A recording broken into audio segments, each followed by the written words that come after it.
నా వల్లే జరిగింది, నా వల్లే. నేను కాస్త ముందు చెప్పున్నా ఇలా జరుగుండేది కాదు. తప్పు చేశాను. అయ్యో,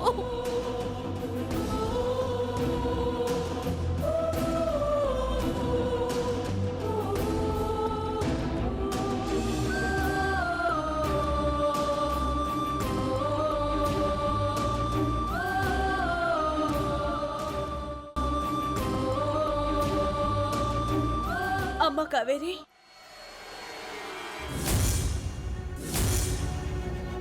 చేతి అమ్మ.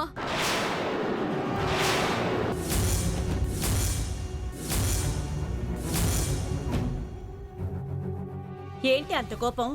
కన్న తల్లిని ఓదార్చకూడదా? గాయం చేసి కారం రాస్తున్నావా? ఇది ఓదార్పా?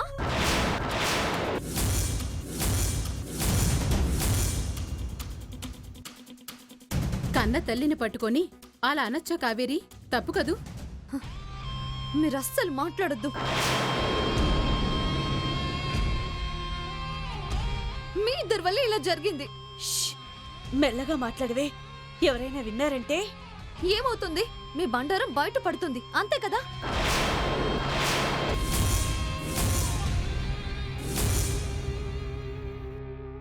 మా బండారమేంటి? ఇదంతా మా కోసం చేశామా? నీ కాపురం కోసమేగా చేశాం.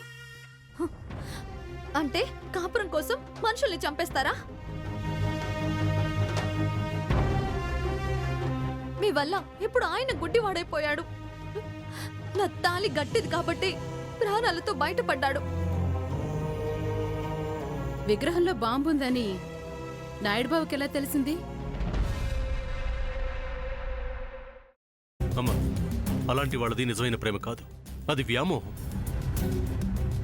ఎగ్జాక్ట్లీ చిన్నత్త, నిజంగా ప్రేమించుకున్న వాళ్ళు అలా చేయరు. ఎంత మనసు విరిగిపోతే కన్న కూతుర్ని పట్టుకొని మా దృష్టిలో చచ్చిపోయా ఉంటుందా తల్లి? అది సరే అమ్మా, తన కూతురుతో తన మాట అనేటప్పుడు ఆమె మాటల్లో వ్యథ, కళ్ళల్లో బాధ గమనించావమ్మా? పెద్దబాబుకు బర్త్డే విషెస్ చెప్పు కూడా వెళ్ళాం కదా. ఊరికే ఎలా కాలిపోతుంది? మంట పెడితేనో పడితేనో తగలబడుతుంది.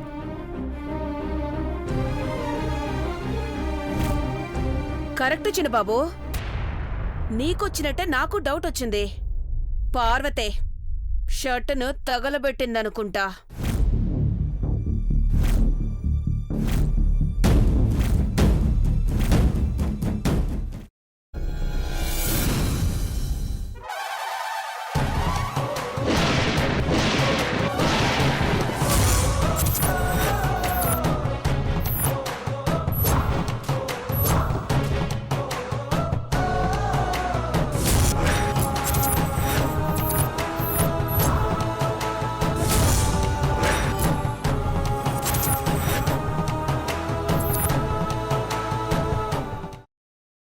తర్వాత పొట్టు తీసేసి చాప్ చేసి పక్కన పెట్టుకోవాలి.